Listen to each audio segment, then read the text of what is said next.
Scott in Teterboro. What's going on, Scott? Good morning. Hey, good. I had an unbelievable story, but my question first is, Greg, how are you making out on the trying to get Aaron Boone in to do like an impression off with him?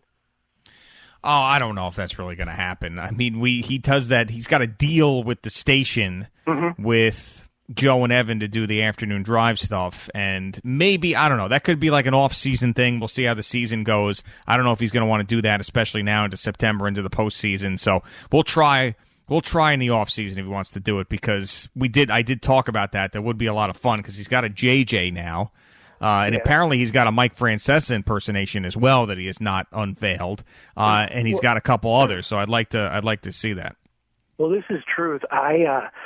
I worked with Steiner Sports a couple of years ago, and we ran an Yankee Stadium experience outing twice every summer. And this is the new Yankee Stadium. Guys, businesses of 20 get to hit batting practice and shag. So we got Aaron Boone and like Bucky Dent and Gooden and Boggs and Roy White and a bunch of others, and lo and behold, Sour Shoes, we were able to get to MC it, and Boone and Sour Shoes and Boggs. Boone does like announcers from all across the United States, and they were doing Waldman and John Sterling, and they were doing Rocky Balboa, Arnold. You couldn't dream this up, and he had the organ there. Wait, this is Sour Shoes now. This is you are Sour Shoes now. This is Mike and Mayo Pack.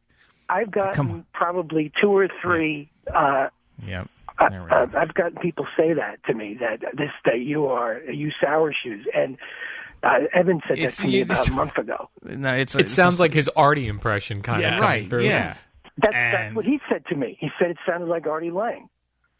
All right, no, come on, Scott. I did meet them, though. I met them at this outing. I think Chris Gabriel. Can you say, Scott, can you say 9 for us, the number 9? 9? 9? 9. Wait, hold on. No, 9. You're the second person that has said that to me. I feel honored to be linked to Sour Shoes, but no joke. It was 2 events every summer. What else can we test him on here, Al? Craig Nettles was there. It was unbelievable. And Boone. You know when he does that whole thing? And the fact that this guy's still talking, that's what Sour Shoes does as well. Right. Like a regular guy would have stopped to let you question him. He's just plowing through. Craig Nettles, he's just throwing stuff out there. God bless America. This come on. And then, if that wasn't enough, they had Pete. That way. It's the way. It's his same. I put him on hold. Yeah, I put him on hold just in case Eddie wanted to bust his chops a little more. It's also the way his storytelling, and then you wouldn't believe it. This guy came out, then Craig Nettles, and he does the same. You could just tell it's 100% Sour Shoes. Yep, 100%. So you can't fool us anymore, man. There was only that one guy who used to get me with the call screening, the Go Buchanan Go Wildebeest guy. It took me a good year and a half to nail him, and this was pre caller ID stuff, which made it very, very difficult. And he was so good at throwing his voice and sounding like a regular caller and then being on topic, and he knew when to call, and it took me a year and a half to get him, and I finally did. And there were sometimes after I got him, he'd still get me. But at this point, I can get all these guys. I've now got the ear. So you got to remember, I was that guy's call screening for many years, too. It's still in there somewhere. Scott and Teterboro, my ass. Give me a break. Give me a break. All right, Boomer and Gio on the Fan. CBS Sports Network. So you don't think Steiner Sports hired Sour Shoes? No, I don't. I don't think any of that stuff was true. He's taught Wade Boggs and Greg Nettles, and it's just, if you listen, if you know Sour Shoes, also the way he was doing telling the story, it was had the Gary Delabate in there too, the way that he would just throw names out. Little pieces of all of his impressions right now. Yeah. Yes. Yep. Just to do a Scott and Teterboro. What happened to him at that softball game? He never showed up. Hold on, let me ask. Is he still there? Yeah, he's still there, of course. Hey, Mike, what happened at the softball game where you were supposed to show up that day with up in Sleepy Hollow with the commissioner? We went away, actually. It was before the virus. So we were away up in my brother's house in Mystic. And we remember that was a makeup date because of the thunderstorm. That's right. Okay, so you are Mike and Mayapack. We got that. So all we right, but home. Yeah, all right. Because I thought, but you were scheduled to be there that day, and then everybody thought that you had blown us off. So you actually had a legitimate excuse.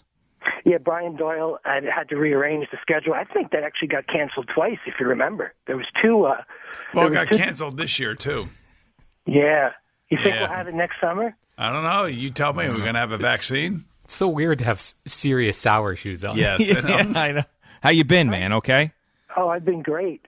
Great. Well, I think besides the vaccine, just vitamin C and a lot of iron and zinc and copper. Yeah, iron, zinc, copper. Yeah, just keep eating pennies. But I think once November 4th, once the election passes and Donald Trump wins, then it'll all pass. No, if it wins, it's going to get worse. Oh, you think they're going to put up even more of a? Oh yeah, the left, the socialists. I don't know, maybe whatever you think. I don't think so. Political shoes here. We got political shoes. Don't forget when he takes over, his independent roots are gonna. When he gets reelected, his independent roots are going to show, and he's going to be damned towards the Republicans as well, the Never Trumpers, and the Democrats. He's going to give them hell as well. So it best be on the Democrats to work with him to try and as he keeps accomplishing stuff. Have you come up with a Trump impression or no? Oh, look at this guy! Get him out! Get him up! This is Ron Johnson from Wisconsin. Get him up! Ron, get up here! Get up here, Ron! This guy's good. This guy's good. Boomer, you know who's here? Paul Olden. He's here too. He's a big Trump guy. Get him up here. Yeah, I feel. I love my Paul Olden. I don't love all my impersonations. I love the Paul Olden is a great one. That's an easy one to do though, Mike. I feel like Paul Olden. A lot of people could. When you do the trumpet in the background. At Yankee Stadium. They're not booing. How about when Boomer was on the Jets? They're not booing. They're hewing. He always reminded me of the Captain Crunch voiceover. Yeah, don't mess with the crunch because the crunch always gives you away. That's who I always equaled him to. Well, Mike, I'm glad to hear from you, man. It's good talking to you. We did miss you a lot. I was worried about you at that softball game because I know you look forward to that, and we look forward to it as well. So the year before, we had such a great time, all of us. We did. we had the funniest thing about it. I brought every instrument from home, and Eddie comes over and says, Can I take a picture with the number 9 jersey? and then I think you had bratwurst and pancakes because I was making some of those. Yeah, you were. You were making bratwurst and pancakes while you were calling the game and doing impersonations. And the little ones from Make-A-Wish got to do the announcing too. That was great. That was very cool. Now let me just ask you. So last thing before we go. So when you called us up today with this Scott and Teterboro thing, like what was did you have any rhyme or reason behind it? You just sort of wanted to mess with us this morning? Or? That was all true. There was, starting when the new Yankee Stadium went into effect, Steiner Sports would run 2 events every summer. So Chris Gabriel, who worked with you guys, was on your basketball team with Joe and all them. I don't know if you played on that team with Eddie. He would get me to do it with him because we've been friends since we were babies on Little League together. And that's all true. All those players. Boggs would do Al Carlson, imitate him.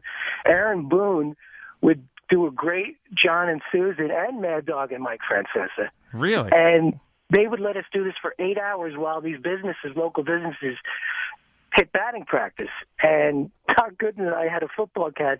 Did you know he throws lefty as good as he throws righty? I did not know that, Scott. All the stuff that goes on at the softball game happened there in the New York, and they piped me in to the PA, and with my organ, my guitar, bass, and just my vocals. So that goes on for 8 hours, and all the players got to mix in. And the other one who does an amazing, so all those players were there. The other one who does an amazing impressions is Ducky Dent. Really? See, I never knew that. Yeah, so I do want to do that thing that you were brought up earlier with Aaron Boone. I'd like to have an impression off. He'll do JJ and Joe and all that stuff and Mike. But he does them good. He does a good impression because his voice is kind of there already. He's got that kind of a Kerm thing in his voice, Aaron. So that's why he can get a lot of voices. So apparently on hold when he used to do the Mike interview, the weekly spot, he would do Mike's voice on hold like the entire time, like, "Oh, we're back. Okay, we're back." And Aaron Boone used to do that. Hey. And by the way, CBS Sports Network has been playing some Mike and Mayapak Sour Shoes highlights from the last softball game. So, all right. Glad to hear from you. Glad you're doing well. Keep up the great work. Oh, I love both of you and all of you. That I can't. Yeah, well, maybe we'll have a doubleheader next summer to make up for the games we missed. 7 inning doubleheaders. Yes. All right, see you, Mike. And say hi to Gunner for me, Boomer. Will do, Mike. Thanks, man. Thanks for calling in, brother. And your cousin Randy too. All right. Thanks, brother. Hey, Randy. How about Mike from Mayapak? We just actually had a normal conversation with him. We did. Amazing. That's never happened. That's never rare. Happened. I really did not think that when the trick that I used, where I kept him on hold and then I went to him and asked him a question as Mike from Mayapak, that he would actually be Mike from Mayapak. I thought he was going to go back into the Scott, I don't know what you're talking about, but I said, what happened with the softball game, Mike? And he actually gave me a real answer. I said, all right, there he is. That's right there. The second time that I've ever had like a lucid experience with Mike from Mayapak. Yeah, I'm honored. You know when like there's like a dog who's scared of everybody, but then like you sit down on the couch and it comes over to you and puts its head in your lap, and you're like, I'm like, wow, I'm honored. Right. Like that's sort of the way I feel about this exchange that I just had with Mike. He was so normal. I mean, and Al and I watched the video recently of him like in the pool with Howard and just trying to do stuff. He was all over the place like he typically is. Yeah. Well, he's a great guy with a great heart. He's the best. He's just wired in a different way. You know? Very unique.